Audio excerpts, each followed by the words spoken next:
also just to check whether it has started. Correct. Yeah, meeting is now streaming live on custom.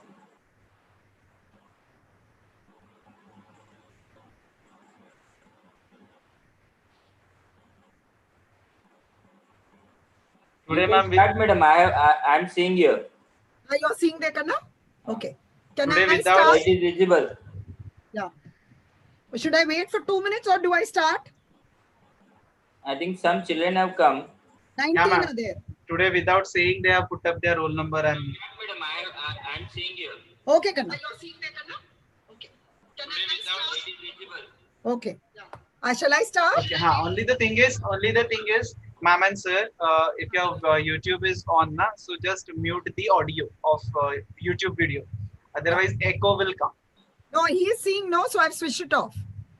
Chalega. Yeah, there is echo sound. There will be echo of the. I've switched it off, Kanna. Shall I start, Kanna? Yes, it's 5 and we are good to go, ma'am. Over to you. Yes, Kanna. Thank you, Kanna. Thank you so much. Thank you, Prabhakar. Yeah. Thank you both of you. Thank you. Good evening, children. Today is our lecture in economics, SEM 6 Business Economics. It's preparation for MCQs. Okay. It is done by Professor Malti and Professor Prabhakar. Both of us are going to teach you this. First, all the best. Prepare properly. Listen to the steps that are given. Don't talk about examination and its problems now, because now for this 1 hour, concentrate only on economics and remember the points that we are telling. I've told you to carry your highlighter, have your textbook, whatever we say, write it down, look at your textbook if you want, and then you write down the main points that are given to you so that you will be able to answer them well. So the first most important thing is to learn. Learn today how to keep your MCQs ready. The moment you keep them ready, the advantage is going to be that you're going to work in a better manner. Okay. First, today is only studying economics. Okay. Now, listen to this. First, for every chapter, what you're supposed to do is you are supposed to write all the important words and write a small sentence on it. I'll be teaching you how to do that too. Next to them, every chapter, every module wise, keep them separate. Remember, keywords are the key here. Keywords will be your answer. The objective introduced by full form of an acronym, etc., is what you should focus on. You have to focus on the schemes that are introduced and then what is launched on when, what are the features, what are the objectives, what are the limitations, what are the dates, years, members formed in the year and which year, etc., etc., you have to study. Studying for multiple choice requires a special method of preparation because it is different from an essay exam. And then multiple choice exams ask a student to recognize a correct answer among a set of options that include 3 wrong answers. Out of the 4 answers, 1 will be right and 3 will be wrong. Those 3 are called distractors. Why are they called distractors? Because they are wrong. Suppose, for example, NAP 2000. We have already told it is 2000. And we give you a question saying 4 options, 2000, 2001, 2002, 2003. The moment we say 2001, 2002, 2003, but your answer is there in the question itself. So then why should you search for some answer and give something wrong? So if you prepare systematically, you prepare sincerely, you will be able to write your paper very well and score the best of it. Okay? Then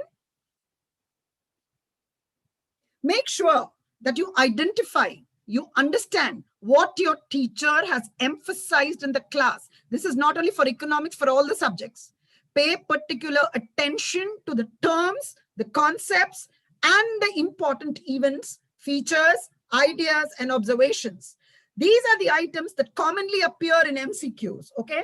As you study, make down your class notes. Today there is a class, make down your notes, assign your readings. Make a list and table. I'll be showing you how to do it very easily. Concentrate on multi-step processes. When you take up a topic, you find out its ideas, its events, its objects, and it has to come in natural sequence. It can't be up and down. If you're starting for 2000, then it's 2001, then 2002, you have to go in that order. If you're studying theories of trade. First, it is Adam Smith's theory. Second, it is Ricardo. Third, it is H.O. So you have to learn how to go. It has to be in sequence so that you understand it comes in that order. Study the distinguish between. Study the similarities between the two, because this difference and that similarity is going to be mixed as distractors in your exam. So that question's answer and this question's answer will be mixed up so that you know which is the right one. If your textbook highlights a new word, a jargon, or a term, you need to know key definitions. Definition means I'm not telling you to by heart the definition. Remember the jargons that are used in economics. Be sure that you understand the meaning of it. It will give you marks. Nobody wants you to memorize the book's definitions. We do not want you to by heart anything over here. You have to just read it properly and understand them. Mostly the instructors, that is the examiners, will rephrase the sentence. They are not going to ask you straight away the sentence. They will be twisting the sentence and giving it to you in the different, but your answer will always remain the same. There is a definite answer for every question.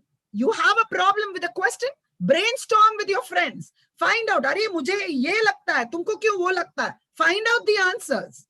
Don't tell me you don't talk to your friends at this time. I know that all of you all sit and talk to each other. So if you don't get the answer, you can discuss when you're studying and you can mark out which is the right answer. Beyond that, if you have problem, you have Prabhakar and me who are ready to answer to you if you ask any question. Practice. We'll be giving you sample questions. We will be giving you a schedule of it. A number of questions will be given to you. You access to it. You can study. I've given you already the objectives in the month of Jan. So you have everything with you already. So you should have studied in the holidays one by one, just going through it like a reading. It was not given after they decided MCQ. It was given before only. We've given fill in the blanks. We've given match the column. We've given everything. So you could have gone through that all the time. It should be easier for you even now. What is the best way to keep an MCQ? Flashcard. What is a flashcard? It's nothing but a sheet of paper in which you rewrite your key concept terms according to chapters. The moment you take few minutes to read, you memorize them, write down the main words and the keywords of it. Later in the day, in the evening, what you studied, just think, are you able to get back them? If you're not able to get back, go to that paper, which is a flashcard, and find out. That means you have to go through it again once or twice and revise them later. Remember, until your exam is over, now it is from today until the last day of your exam, every day a few minutes of doing this is going to revive you from preparing yourself. Okay? You are supposed to keep all definitions and the meaning and the concept fresh in your mind. You should identify blind spots. You don't have to study certain things and you don't have to go over there. There are going to be no images in your diagrams. So you should see what are the blind spots. Images are blind spots over there. Okay. Now let us go to module 1. In module 1, what happens? You have 3 chapters: Ricardo's theory of comparative cost, Heckscher-Ohlen's theory, terms of trade, and then gains of trade. And then you have module 2, commercial trade policy, tariff and non-tariff barriers, and international economic integration. When you go to module 3, you have balance of payments, disequilibrium and measures of correct balance of payments, to correct balance of payments, and WTO. Module 4 has foreign exchange market, determination of equilibrium rate of exchange, purchasing power parity, and role of central bank. Now, let us go into the questions, how it can come. What is international trade? Learn it in a sentence form. Why do countries trade with each other? What do they get out of it? Learn, find out a sentence about it. What does a country specialize in production of a commodity? Why does it do it? Which are the theories that we have learned? Adam Smith, Ricardo, H.O.'s theory, offer curves. That means who are the economists that are related to them? Weiner, Taussig, Marshall, Edgeworth, Dorrance. Then you have to know the headings of the advantages and disadvantages. You have to learn the main key word of your assumptions, like 2 into 2 model, 2 factors, 2 countries. Like that, you have to remember the main words and you have to learn what are the limitations. Because if I'm going to give you 1 advantage as the answer, I could give you 3 disadvantages. So if you know the advantages and disadvantages, you will get your answer right. Answer can be only 1. It cannot be 2. Then, if you look at your diagram of Heckscher-Ohlen theory in your textbook, On the last page, they've given comparison of Ricardo and Hecho's theory. What does it show? It gives you the gist of the whole theory. If you go through that distinguish between, you get nearly 10 points from the chapter how you have to study. So that one table gives you the answer of what is the difference between the two. If I say 2 into 2 into 2 model, 2 into 1 model, 1 into 1 into 2 model, then you should be able to know what is 1 and what is 2. Suppose, for example, I ask you, what is Adam Smith's book? The whole world knows it is Wealth of Nations. So the book is not going to change. I will write 4 different books names, but you should know that Adam Smith's books means it is Wealth of Nations that we are talking about. Okay. Next, know what. What are you supposed to know? What is absolute difference in cost? What is equal difference in cost? What is comparative cost? What is comparative advantage? Learn the assumptions. Learn what is meant by 2 countries, 2 factors, or 2 commodities. Why there is perfect competition in a commodity market or a factor market. Is cost measured in labor or in money terms? Where it is measured in labor hours in Ricardo. Or in HO theory, what is it measured as? Money. So you should know the difference between the two. What is the only factor of production in Ricardo's theory? Understand that. Okay. Is labor homogeneous? Is labor perfectly mobile? What is meant by free trade? Production is subject to what? Increasing returns, constant returns, diminishing returns. Is there technological change when you're studying a theory, or there is no technological change? In which theory you have full employment? Where you do not have transport cost? Are the countries capital intensive or labor intensive? Which country is capital intensive? Which country is labor intensive? You're supposed to know that. Now, for example, I've taken this example of just this table and look at the number of questions that I can get. What does 120L means? That means cost is measured in terms of labor in comparative cost theory. Now, when you look at Portugal gains to specialize the commodity in both. In wine and cloth, it is less. But still Portugal can trade with England. In what manner? It has greater advantage to specialize in its commodities. So it will decide what it has to produce. Requires less number of hours to produce both. But England will specialize on the commodity where it has less comparative advantage. And Portugal will produce in that where it has more advantage. So both of them are going to work. So you can find out L is labor.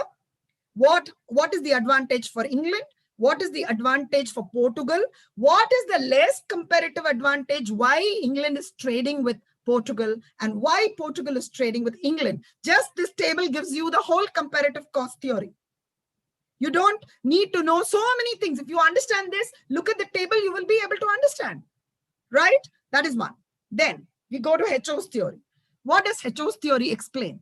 It talks about export the commodities that require the intensive use of nations relatively abundant and cheap factor a commodity will import. The intensive use of nations relatively scarce and expensive factor. So both countries are going to export and find out which is beneficial to them and which they should import and which they should export. They will export the commodities in which they are abundant and they will import those where their natural resources are scarce.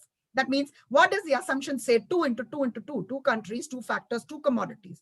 Both commodity and factor markets have perfect competition. Factors are mobile within the country, not between the countries. What is factor intensity? What is full employment? Is trade free? Is there no transport cost? Find out. Learn what is factor intensity, what is factor abundance, what is meant by multi-market. Is there a difference in factor supply? Find out. Compare Ricardo and HO. It is given in the last page of your Heckscher-Rollins theory. Now look at terms of trade. I've made only one page. The whole chapter gets over. What is terms of trade? What is net barter terms of trade? What is gross barter terms of trade? What is income terms of trade? What is single factorial terms of trade? And what is double factorial terms of trade? If you learn this meaning of it, which is given in your textbook, it is taken from your textbook only, automatically you will come to know what is the difference between it. It is between export of a commodity to its price to the import of its commodity. Here it is price index. Here it is physical quantity. Here it is value of exports. Here it is per unit of domestic factors of production. Here, so you understand the difference. or learn the formula, it will give you the meaning. Px by Pm, Px1 by Pm1, Qm1 by Qx1. You just learn the formula, you'll know the meaning of it. Who has developed it? We can ask you. Net barter terms was introduced by whom? Tossing. Income terms of trade was introduced by whom? Dorrance. Factorial terms of trade was introduced by whom? Jacob Weiner. You have to learn the limitations, because we can ask you, what are the limitations of A's? A's limitation will become B's advantage. So you'll have to learn these points of limitations of terms of trade. This chapter gets over if this table is studied. You can't ask me to send you this. I'm not going to do this. You are supposed to mark this in your textbook. It is all given in your textbooks. You're going to work on it. Okay? Next, gains from trade. We're going to talk about offer curves. Who created this offer curves? Alfred Marshall and Edgeworth. What did they say? They said demand for one commodity is in term for another, or for supply. Understand, find out what is meant by representative bail. Okay? And then increase in consumption. What is increase in consumption? You need to increase in production, then only it increases consumption, and therefore international trade will increase. What is meant by dynamic gains? Technology changes, innovation. There is innovation in the economy. Local economy grows. There is cost-saving techniques, employment, new trade. Everything comes in. That is dynamic gains. Then you have increase in world production. If each country specializes what is best suited for it, automatically there is international division of labor. The production will be optimum. Maximization of production will take place, and the world will have gains from trade from one country to another country. It increases economic welfare if we increase the world production and optimize our production and growth.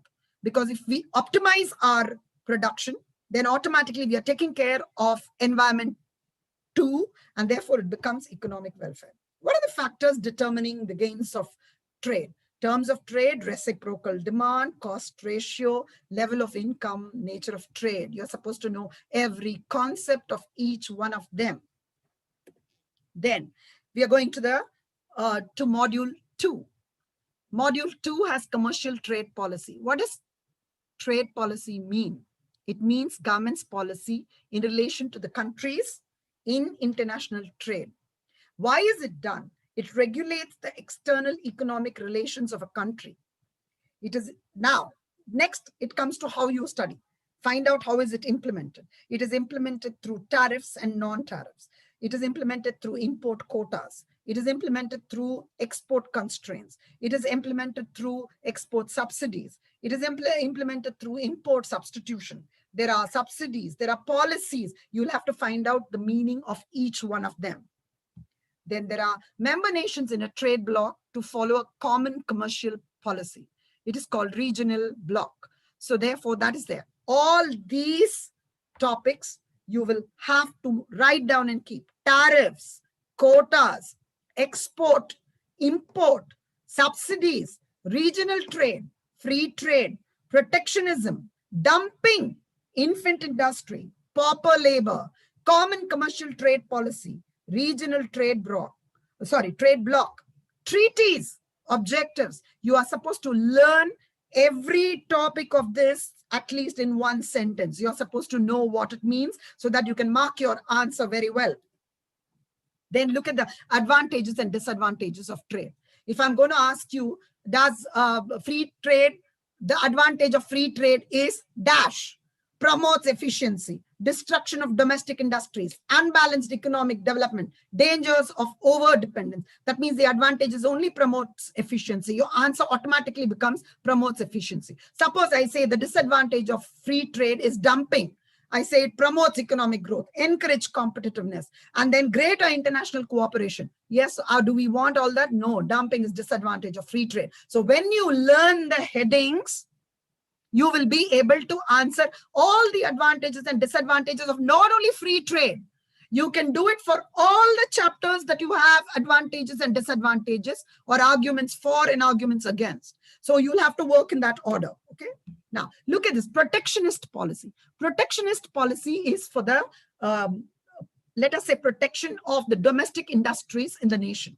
So arguments in favor of, arguments against. In favor of means for the favor of the domestic industry. Infant industry, small baby industries, they are eaten away by large MNCs. So therefore, you have to see that the infant industry is protected.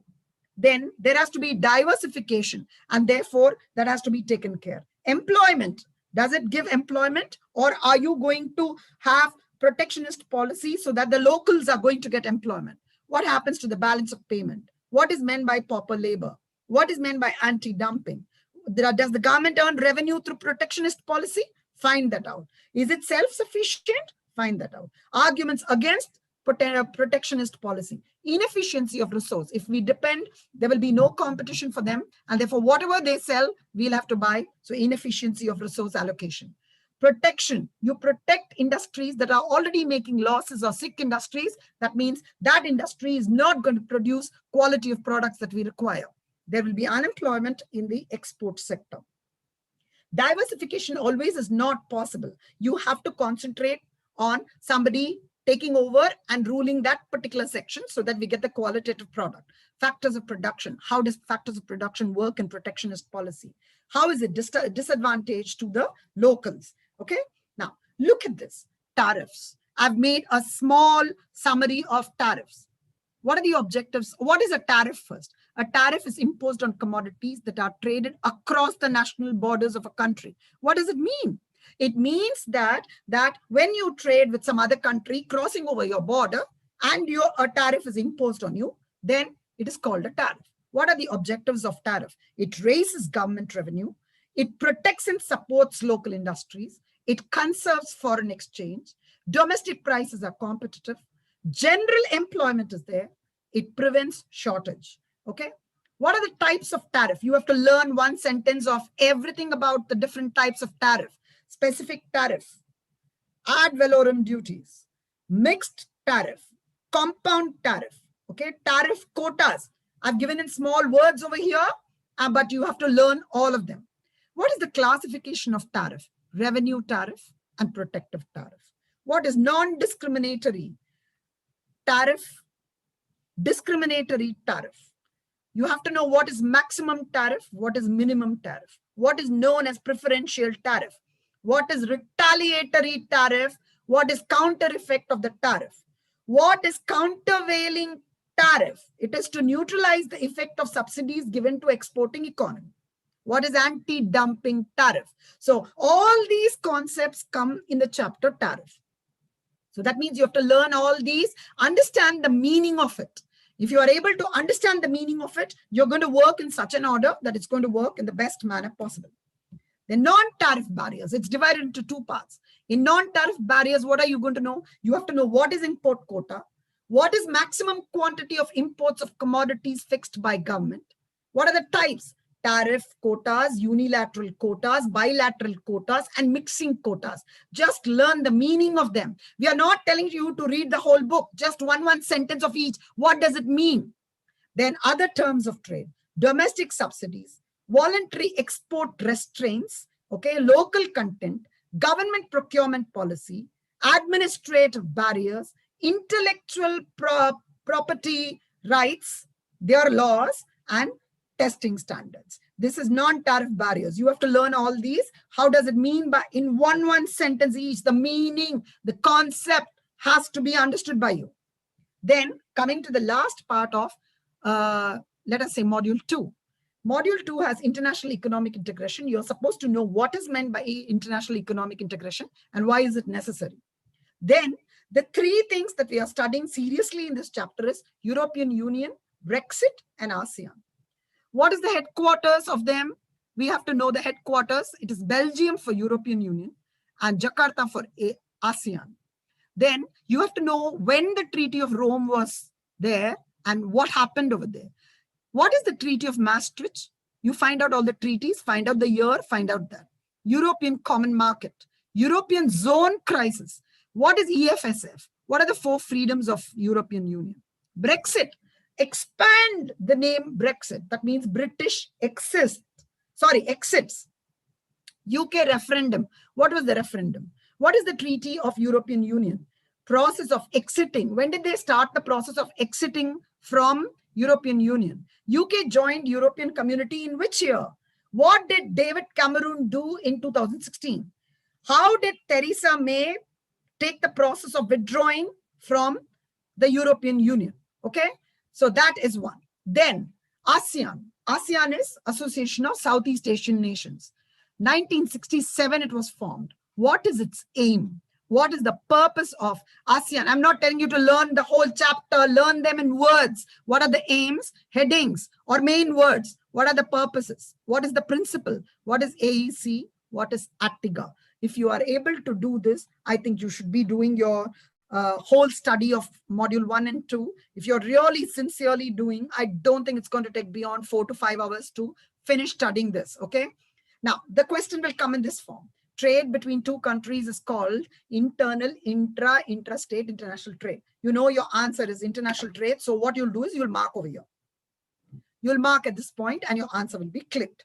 You'll go ahead to the next answer. So you have to understand that you'll have 4 options and you have to do that. Okay.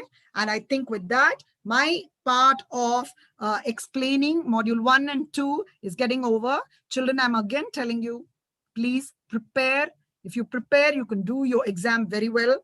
And if you don't, then please don't think of all shortcuts.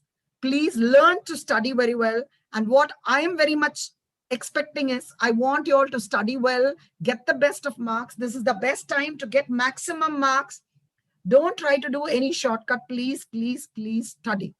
You have any doubt on any chapter, you can, but we will not share with our PPTs, etc. for you for the exam. Okay, we will be giving you sample questions. I'll be putting it up in your group also, in the website also. That will be by tomorrow evening. We will be sending you a set of questions. If you would have already studied here, you'll be able to answer all the questions that are given over there. Okay, so I want you to please study well. Prabhakar Kanna? Prabhakar? Prabhakar? Prabhakar? Mayur? Prabhakar sir, am I audible? Prabhakar, I'll call him or what, Kanna? I think so.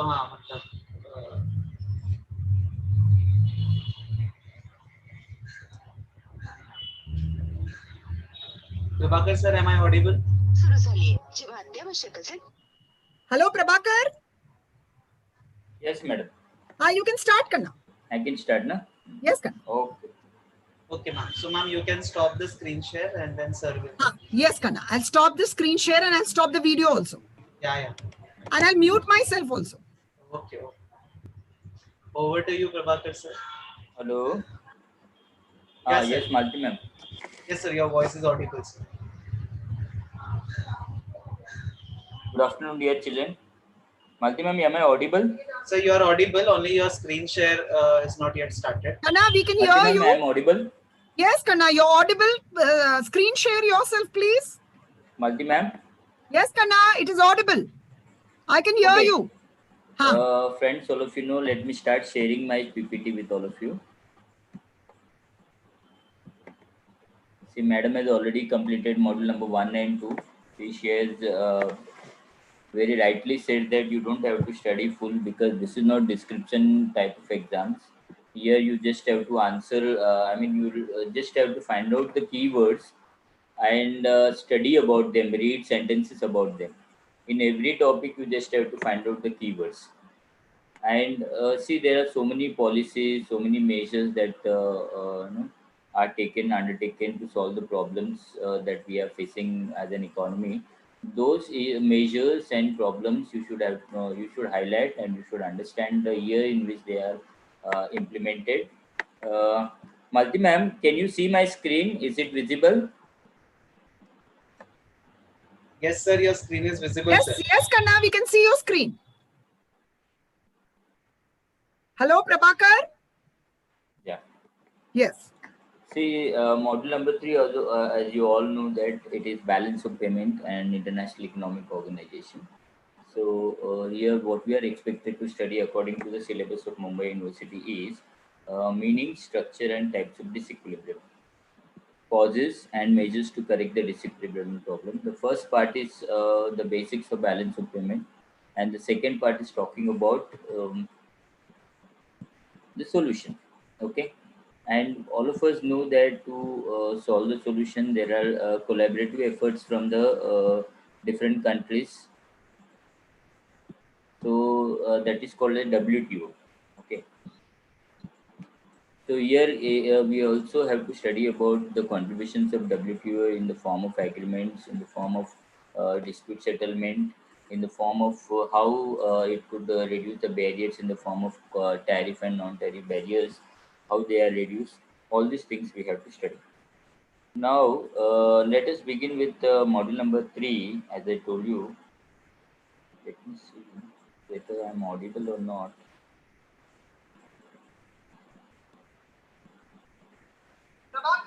Yeah, am I audible, ma'am?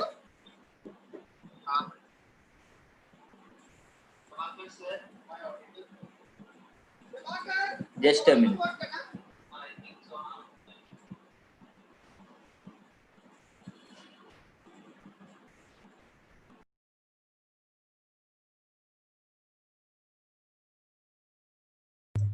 Sir, you can just turn off the YouTube audio. Yeah. Yes, sir, you are audible, sir. So YouTube noises were heard. That echo came, na? Okay, YouTube. so I should start. Okay. You can just. Now you tell me. You just tell me whether I'm audible or not in Zoom. No, sir. Okay. You are absolutely audible, sir. You are audible. Okay. So you can continue, sir. So module number 3, meaning first thing is that we have to discuss is meaning of balance of payment. Friends, we know as balance sheet, you all study in accountancy. It shows your relationship with the rest of the world. Company's balance sheet shows its relations with the rest of the world.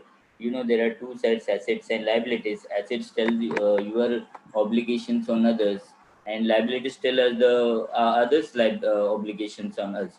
Similarly, in balance of payment, what we come across is two sides, receipts and payments. Okay, my PC has gone problem.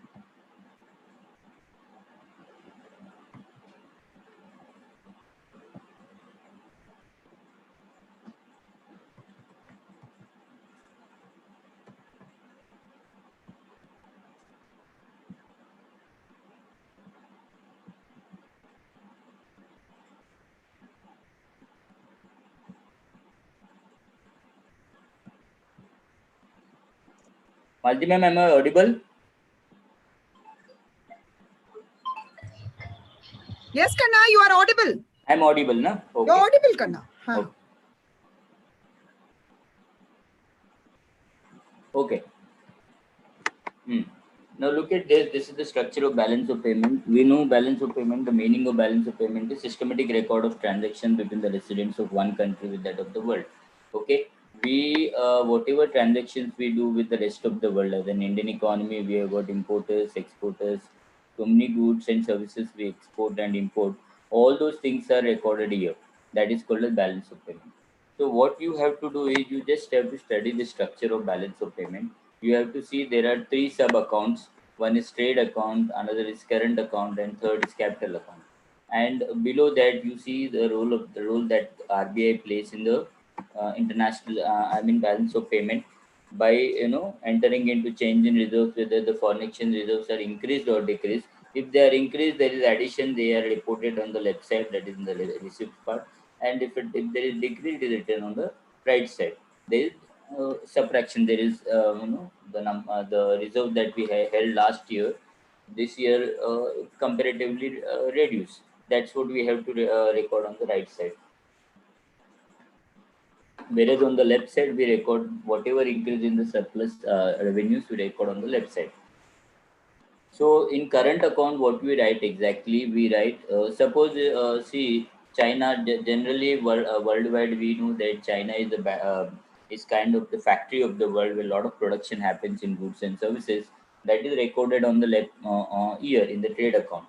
China will always have the surplus in this account, in trade account, because their production is they are producing many visible goods. Visible means what? They are tangible goods. They can be touched and felt.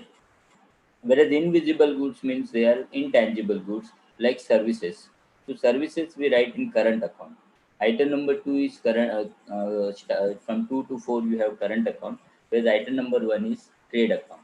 In trade we just write the visibles. What, how much visible goods are exported, how much goods are visible goods are imported. Whereas in case of current account we write invisibles, unilateral receipts. Unilateral receipts means these are one-sided receipts. There is no simultaneous exchange. Suppose some president of some country came to India and they bought some gifts, or WHO funding the pulse polio vaccination in India. So there is no return payment made to in such cases. Such cases are called unilateral receipts or payments. Those are recorded here. So whereas the balance from one, that is including trade account till here, it is called as current account balance. Here, what you all have to study is which items come where. All the components you just have to study. Whereas in trade account, what comes, visibles come. In current account, what comes, invisibles plus interest, profit, dividend received. You know about the interest, profit is whenever we make investments outside, whatever interest, profit, dividend we receive, are all recorded. Even remittance that we received from other countries is also recorded here, because most of the Indians are working outside, and whatever salary they receive, they send it to their relatives and family members stationed in India. Those all are recorded here. So this is about current account. You know about capital account. It is all about investment, all about short term, medium term, long term investments, FDI, FIIs, foreign direct investment, foreign institutional investment. All of you know that the interest rates in developed countries like USA, Japan are around 0%. So people may not be interested in kind of investing there. They would like to invest in the countries like India, where the development rate is the growth rate is very high. We know that we are recognized as second fastest growing country among the major economies in the world. So when the growth is high, the people outside are interested in investing in our country because they want more returns. So that is a lot of investment comes into India, that is recorded here. And always we should understand that balance of payment always balances, because you are students of accountancy. Every transaction has got dual effect. Okay, so any country, suppose as I told you, China will have surplus in the balance of trade, India will have surplus in current account and capital account, because India being a developing economy, a lot of investment comes into India. So this somewhere deficit somewhere will be covered by surplus somewhere. This much you should understand. If these two things does not balance, okay, if these two things does not balance, government will do some accommodative transactions to make it balance, or we assume that there is some statistical or discrepancy that has happened. Some missing of items have happened here and there. That's the reason it did not happen. Maybe due to some problem. So both the sides should always match, but if it doesn't match, it is called a disequilibrium. Okay, and especially when it doesn't match and receipts are far less than payment, it is a serious problem. Okay, always we want that positive side should be greater than negative side. This part is right side is negative part, where left side is positive part. We want that this part should be positive and this part should be negative. So if this part is more than this part, then we call it as, if debits or payments are more than receipts, then we call it as deficit in balance of payment. So children, see what we all have to study in balance of payments is meaning, as I told you, it is a systematic record of transaction between residents of one country with that of the residents of other countries, including companies, government, people, everything all including. Whatever the transactions we make between the countries, that is recorded here. What we have to understand a different account that we have here in this balance of payment account, and what are the components, what are covered, whether in balance of payment we cover visibles or invisibles, or in current account what we cover, whereas in capital account what we cover, and at the end what we cover, RBI foreign exchange reserves, whether added or subtracted, or whether there is positive increase or decrease, that we have to record. And most important part is, if though both the things are not matching in any particular account, like India has a huge deficit in balance of trade, that is first account. Why we have a lot of deficit, that causes we have to understand. Just we have to read the causes of disequilibrium in balance of payment. Okay, and in order to remove this particular disequilibrium, what measures are taken by government? Okay, just we have to glance through all the measures, whether government is trying to promote imports, or government is thinking about export promotion, import substitution, in what way government is thinking of export promotion, whether the exporting companies are given more and more incentives, or in what way there is a bank called Exim Bank, are they giving subsidized loans to the companies which are exporting? Kind of all these things we have to understand. Okay, now this is balance of payment. As I told you, you have to study meaning, structure, what are the components, what are the different accounts, and what do you mean by disequilibrium, what are the different types of disequilibrium. Fundamental disequilibrium, if it persists for long run, it is structural, or fundamental short run. Okay, if it is temporary disequilibrium, it can be solved without much efforts, then that it can be called a short run disequilibrium. So all this we have to study. As I told you, we have seen in the syllabus that balance of payment. Along with that, in this module, we have one thing called WTO, whereas the first part is basic, second part is about the problem that we are facing in balance of payment, and the third part is again the uh, collaborative efforts of all the countries world around to solve these problems. We know that in there are a lot of theories which make a case for free trade. They all say that the countries should trade freely with each other. Whatever the barriers, those have to be removed. For that, collaborative efforts have been made from many a times from Second World War, but most of the collaborative efforts have failed. And we know that WTO has to be formed in 1995, replacing the old agreement of GATT, General Agreement on Trade in Services, a trade tariff, which was just an agreement which is not an institutional. Why this institutional structure has to come up? Okay, we have to just read, glance through it.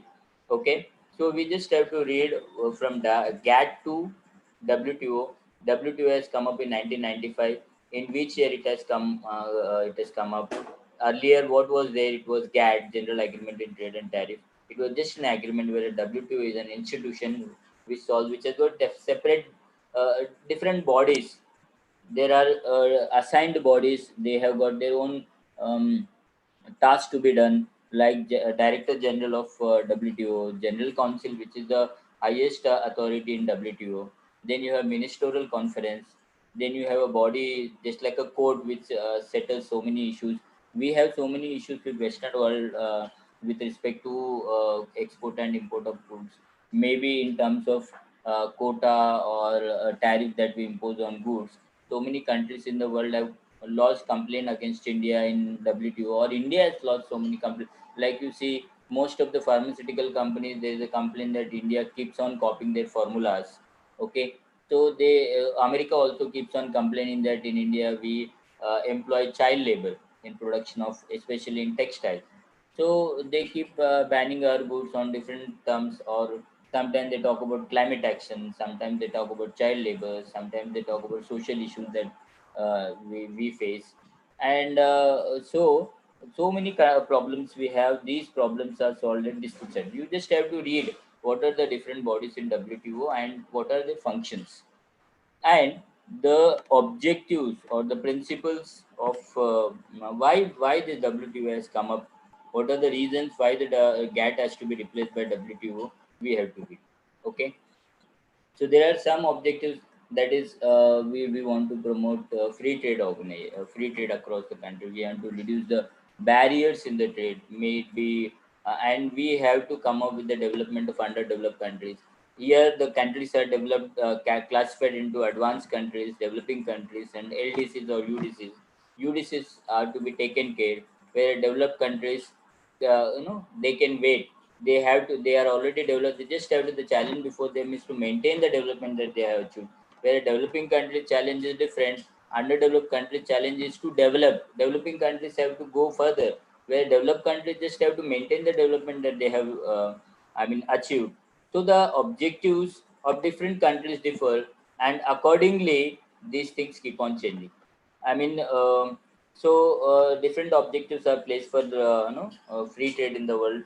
And the concessions are given more to underdeveloped countries, whereas developed countries are asked to reduce the tariff or remove the quota immediately. After their when they are sanctioned, kind of when they are agreed upon. And whereas underdeveloped countries are given a time frame of some 10 to 15 years to reduce the tariffs or to remove the trade barriers. Now, what are the functions of WTO? In what way WTO is promoting free trade? Okay, what function? Now, what are the different dispute settlement bodies? What are the things that the WTO has come up with? We have to just read. Okay, like what are its administrative function? What are the platform for negotiations? How they are executed? Okay, how different agreements of WTO are framed, and how deliberations are done by ministers or ministerial conference on different issues, how those problems are solved. You just have to read them. Okay. So reading is very important. I think my screen is getting freezed.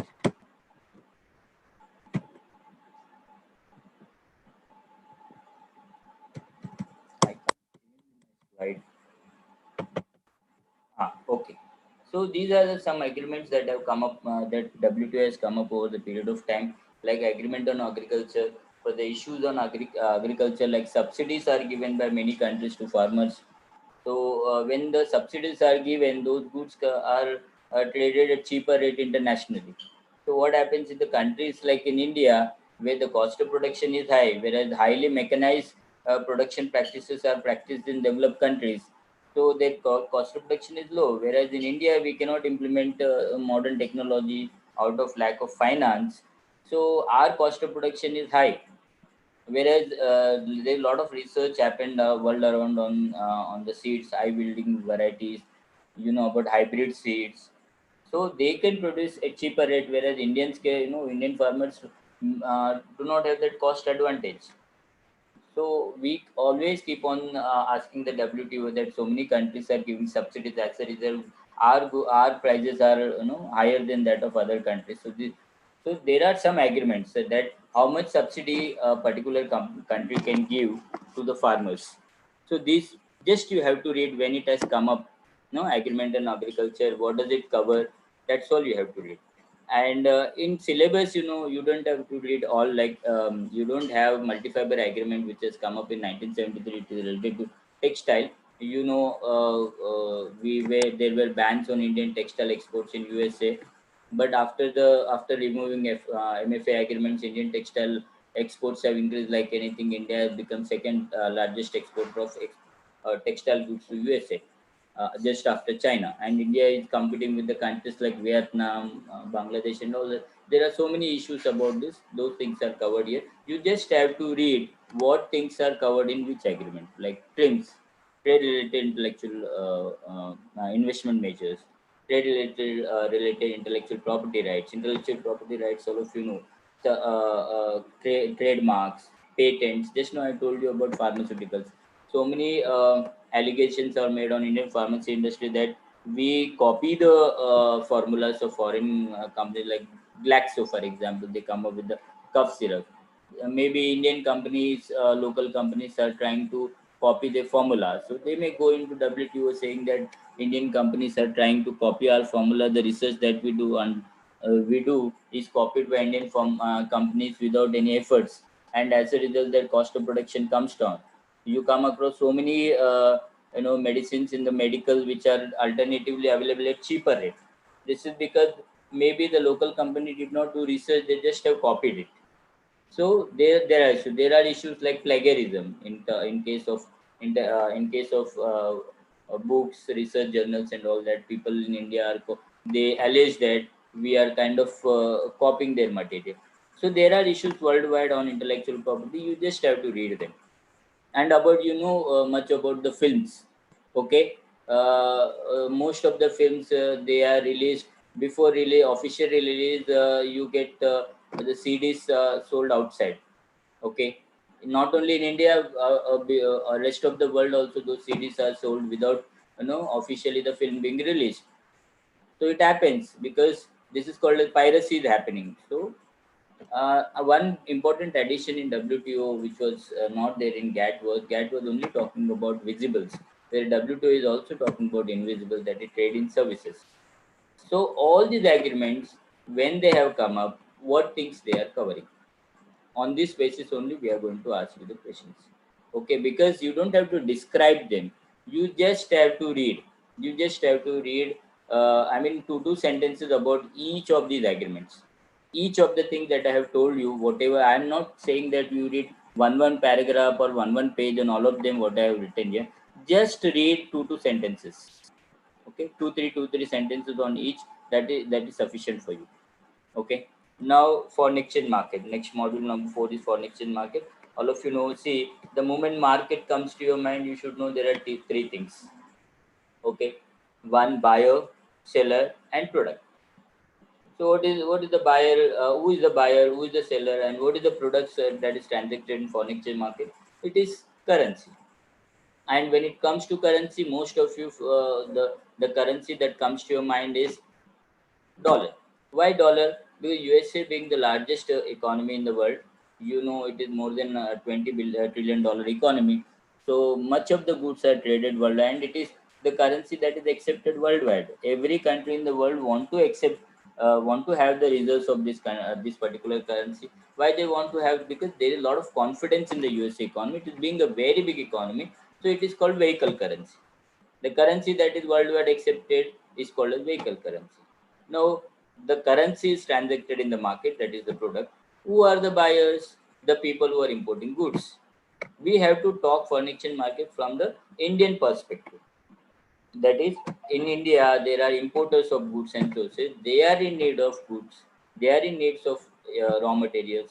For that they need to buy them from other countries, and when they are buying it from other countries they require the currency of other countries. So there is a demand for foreign. So who are the people who demand foreign currency? That we have to read. Who are the participants in the market? See, every market there will be buyers, sellers, and some of the market, like you see stock market, there are buyers of shares, there are sellers of shares, and there is one regulator. Regulator means somebody who takes care of the entire market. Somebody, suppose you see in stock market, whoever does wrong things, there is SEBI to take care of. There is an umpire in the system. So in participants, there are conflictive participants. At the same time there is an umpire.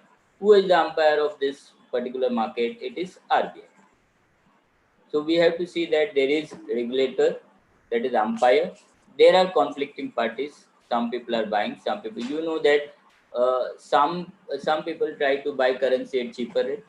Okay, some people try to sell the currency at higher rate. There is conflicting of objectives, conflict of motives, and doing so they may resort to some malpractices, some problems they may try to create. They may try to create artificial scarcity of currency in the market, so that the currency of price of particular currency go up. Then there should be somebody to take care of entire of this malpractices. Who is that? An umpire.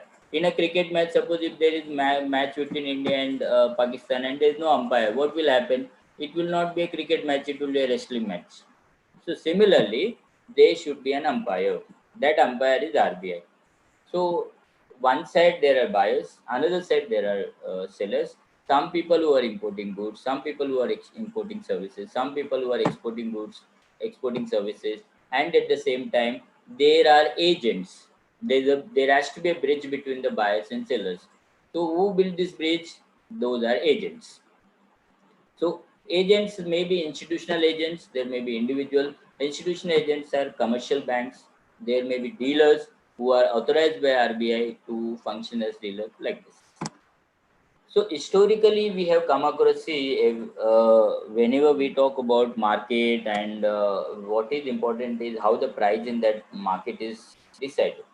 Whether it is, there is fair play of uh, factors of demand and supply in the market. Okay. Now, the current system of managed flexible exchange rate is evolved from so many problems that we come across in the history, like fixed exchange rate system. Okay, wherein only RBI was or central government used to say this is the rate that you have to follow. Okay, when you follow fixed exchange rate system, you lose the confidence world around. What other countries will say? If you fix your currency rate, we'll also fix. in our favor. If everybody starts fixing the currency in everybody's favor, what will happen about the WTO? What will happen about the WTO's objective of globalization? Then every country is trying to work for its own benefit. As a result, what will happen? There will be a lot of conflict of interest. So fixed exchange rate system could not work for longer. Here only the regulator tries to force upon other participant that this is the rate you have to follow. Flexible exchange rate system, there is a freedom. Government will not interfere, neither RBI will interfere. The price of dollar is or the currency is purely depending on the depend on the demand and supply. That is Leibniz Ferry system as advocated by Adam Smith. There is invisible hand in the market. There is no government interference, no interference by RBI. The price of currency is purely depend on the demand and supply in the market.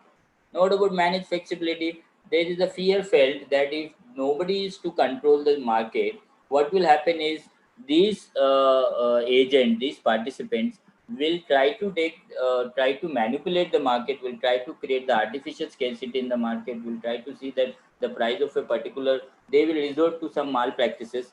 That's the reason there has to be some management in the form of some regulator, that is RBI. So managed flexibility is that whereas the freedom is given, at the same time, some agency constantly keep a watch on the system. That is RBI. So similarly, RBI, the foreign exchange market just act as an insurance, because you understand when you are trading a commodity outside the country, it happens that the price may all of a sudden increase, all of a sudden fall, and it happens you have already incurred the cost and production of goods and services, and if the currency rate goes down like anything, you end up losing all the production, whatever investment that you have made. That's the reason people already book. That's a role played by dealers, that they give you a deal well in hand, well in future. Today that tomorrow, even if the price goes up or down, I am promising you that I will give you the currency at this rate. So this is the kind of insurance that is given to the buyer of currency or seller of the currency. They are ensured that price ऊपर नीचे भी हो गया तो I will be protected. So similarly, there are some people who involve in hedging. You understand spot rate and forward rate. Spot means as on today. In spot, you will come across two rates: ask and bid. Which is greater than the other? There is a difference between the ask and bid. Ask and means you whether you demand, whether you came to buy or sell.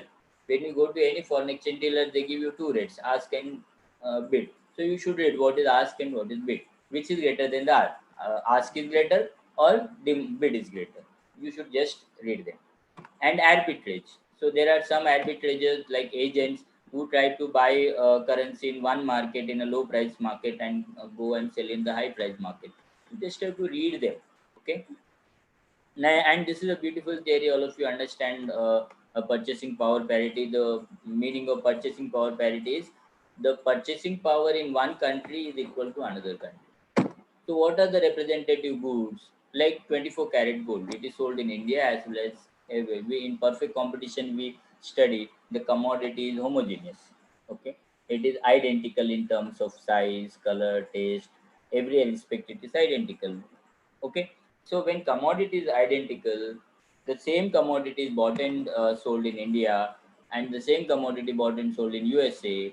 So from that representative commodities, what is the rate at which 1 gram of 24 karat gold is sold in India? Same quality quantity of gold is sold in USA. From that, you try to calculate the exchange rate. This is, I should say, the base of foreign exchange rate.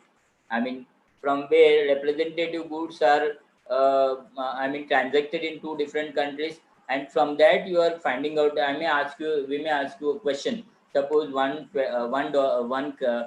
set of representative goods are sold in India for 1,000 rupees.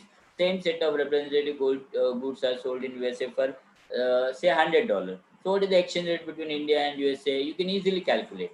Okay, P01 divided by P1 upon divided by P0. That is in USA. Suppose it is 100. So 1,000 divided by 100, you get the rate is 10. Okay. So whereas whenever there is a theory happen, what we try to do is we try to improve upon it. Like, whatever the limitation that we come across in one version, we try to improve those limitations and come up with the matured and better version of the same theory. So in absolute version, whatever are the limitations, just you have to read what are the limitations. In absolute version is not talking about the transportation cost. It is start talking about the perfect competition, okay, in both factor and product market. Whatever are the limitations, those limitations are removed in relative version. In relative version, the absolute version is not talking about inflation over a period of time. It is talking about the spot rate. It is not talking about what will be the rate in the future. It is not taking care of interest, and it is not taking care of inflation rate. So those are limitations are covered in relative version. We have to just see the formula, that is P1 upon P0 multiplied by 100. Whereas in relative version, we calculate the old rate plus the index in the current. So old rate that is P0 multiplied by then current to all ratio we take, and we get we are able to accommodate the inflation effect on the um, foreign exchange rate. So again, there may be, see, every theory is not perfect in every term. So just have to read the limitations again in the relative version also. And the last part we'll just finish in 5 minutes. That is, as I told you, RBI is it a player or an umpire? It is an umpire. Being an umpire, what role does it play? Okay, in regulation of foreign exchange market. Okay, see, in a swimming pool, we all should know that there should be sufficient amount of water for a smooth swimming. If you cannot, if the water is above a particular limit, you cannot swim. If the water is below a particular limit, again you cannot swim. The water has to be according to the needs of the swimmer. So the demand for foreign currency should be according to the needs. And that is, supply should be according to the needs, that is demand. If supply is greater than demand, there will be problem. If supply is less than demand, there will be problem. So who has to monitor all this? Because it cannot be left completely flexible, and whatever the conflicting parties want to do, they cannot do. They cannot. Then there will be a lot of malpractices and problems in the market. So the RBI has to ensure that there is sufficient supply of foreign currency according to demand. So in doing so, what does RBI do? We just have to read them. Okay, RBI buys the currency, RBI sells the currency. Whenever there is scarcity of currency in the market, RBI sells the currency. RBI is called as custodian of foreign exchange reserves. Custodian means the word R refers to reserves. So in its reserve, it keeps some currencies in safe custody. Whenever we need, those safe custody currencies removed and put into the market. Like in swimming pool, when there is scarcity of the water level goes down a limit, RBI will put more water. If there is less water, if there is more water, RBI will take out, squeeze the water. So similarly, in reserve, we keep the RBI keeps its currency. Whenever we are in need of currency, RBI throws.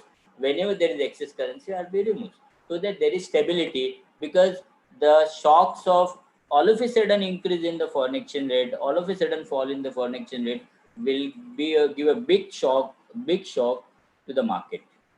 The importers and exporters have big shock, because they are putting their investment on the basis of assumptions that the market rate remains same.